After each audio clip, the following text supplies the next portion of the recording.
बाद में कांग्रेस नेता सलमान खुर्शीद ने पत्रकारों से बात करते हुए कहा कि मंगलसूत्र के लिए कोई भी कुर्बानी देनी पड़े उसके सम्मान में हम देकर रहेंगे।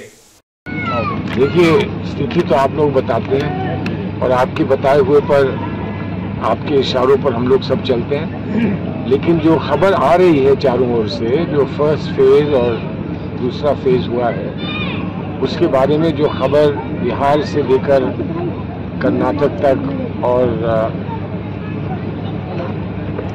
जगह जैसे राजस्थान है, मध्य प्रदेश है और बंगाल है, असम है, सब जगह से जो हमको सूचनाएं आ रही हैं, जो हमको खबर आ रही है, वो दो किस्म के हैं। एक ये है कि गठबंधन आगे बढ़ता जा रहा है और अच्छी तेजी दिखा रहा है, और दूसरी तरफ भारतीय जनता पार्टी कुछ पीछे होती जा रही है और उसके कदम लड़खड़ाने शुरू हो गए हैं और आपस की भी उनमें दूरियां पैदा हो गई हैं। जो खबरें आ रही हैं, जैसे गडकरी जी के यहाँ से खबर है, वो गुजरात से चुनाव लड़ रहे हैं, और जगह से जो भी खबर है उसमें ये आ रहा है कि जिस तरह से एक मजबूत पार्टी इकट्ठा होकर, एकत्रित होकर, यूनाइट होकर लड़ती है, वैसे भारतीय जनता पार्टी नहीं लड़ पा रही और वो उत्साह नहीं है उनके कार्यकर्ताओं में जो पहले देखा गया था। तो बहरहाल ये तो बहुत शुरुआत की बात है, अभी 2 फेज हुए हैं सिर्फ, लेकिन हमारा उत्साहवर्धन अवश्य हुआ है। और एक अजीब बात ये हुई है कि एक तरफ भारतीय जनता पार्टी ये कह रही थी कि हमको 400 सीटें मिल रही हैं, उनको 400 सीटें मिल रही हैं, अब की बार 405, लेकिन पिछले 10 दिन में जो उनके भाषण हो रहे हैं वो यही कह रहे हैं बार बार कि कांग्रेस पार्टी आ गई तो ये कर देगी, कांग्रेस पार्टी आ गई तो ये कर देगी, कांग्रेस पार्टी आ गई। जब 400 सीटों का दावा कर रहे थे तो कांग्रेस पार्टी कहाँ से आ जाएगी?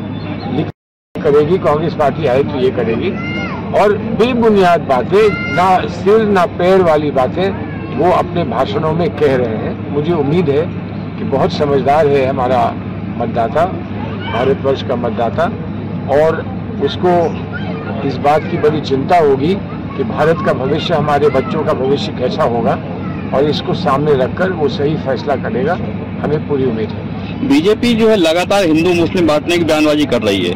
मोदी कांग्रेस पर आरोप लगा रही है कि अगर सरकार आती है तो मंगलसूत्र तक लेकर मुस्लिमों को बांट देंगे। मंगलसूत्र को लेकर मेरा दावा है, एक दफा हमको पुकारे और हमसे कहें कि मंगलसूत्र के लिए और उसकी शोभा और उसके सम्मान के लिए क्या कुछ करने को तैयार हो, तो भारत का हिंदू मुसलमान एकजुट होकर उन्हें बता देगा कि हम कितने बड़े बलिदान देने के लिए तैयार हैं। सबसे बड़ा सम्मान एक माँ और बहन का होता है भारतीय समाज में, और उसका सिंबल, उसका प्रतीक अगर कुछ है तो वो मंगलसूत्र है।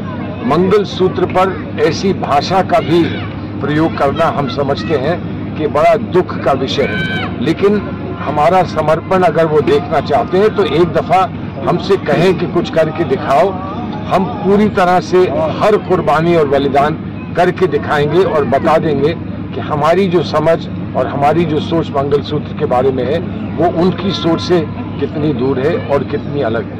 लगातार धर्म और समाज को बांटने की बयानबाजी हो रही है, लेकिन चुनाव आयोग कोई कार्रवाई नहीं कर रहा है।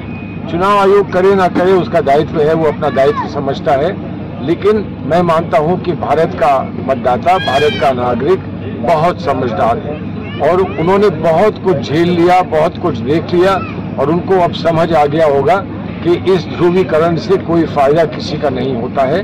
ध्रुवीकरण नहीं होगा, गंगा जमनी तहजीब में बंटवारा नहीं होगा, ऐसा हमारा विश्वास है, और इस विश्वास के साथ हम इस चुनाव में उतरे हैं। इस चुनाव लड़ेंगे?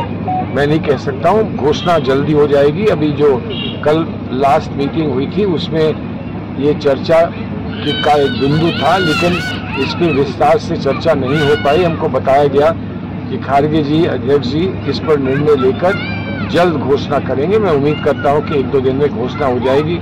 3 तारीख से पहले पर्चे भरने हैं। ये जो विपक्षी दलों से समन्वय बनना था, उसमें हमारे फर्रुखाबाद का भी प्रतिनिधित्व था, आप उस कमेटी में थे और हम ही अपनी सीट गंवा बैठे। तो इसमें तो एक ही बात कही जा सकती है ना कि आपने जो कुश्ती में पहलवान उतारा वो मजबूत नहीं था। मोदी के बयानों से विदेशों में भारत की छवि क्या असर हो रहा है? देखिए, भारत की छवि विदेशों में क्या है, इस पर चर्चा बड़ी संवेदनशील चर्चा है। मैं नहीं चाहता हूं कि मैं कुछ कहूं जिसको फिर कोई कहीं और किसी माध्यम से बाहर दोहराए और बाहर में ये बात की जाए। हमको गंभीर चिंता है, जो भारत की छवि बनकर आ रही है उस पर गंभीर चिंता है, लेकिन इसको शब्दों में हम इसलिए नहीं कहेंगे कि हम ये नहीं चाहते कि हमारी कही हुई बात का कोई फायदा उठाकर भारत पर प्रश्न चिन्ह लगाए।